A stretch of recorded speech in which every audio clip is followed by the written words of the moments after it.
அல்லி விழியோரம் மஞ்சனத்தை தீட்டி அந்தி வண்ண பின்னல் மீது தாழை மலர் சூட்டி ஆதி முதல் அந்தம் ஆபரணம் பூட்டி அன்னமிவள் மேடை வந்தாள் மின்னல் முகம் காட்டி கெட்டி மேளம் கொட்டிட மணப்பெண்ணை தொட்டு தாலி கட்டினான் மாப்பிள்ளை.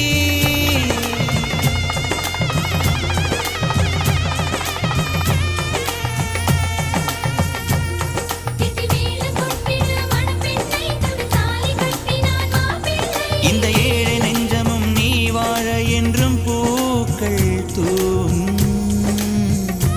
நீ வாழ்க நலமாக.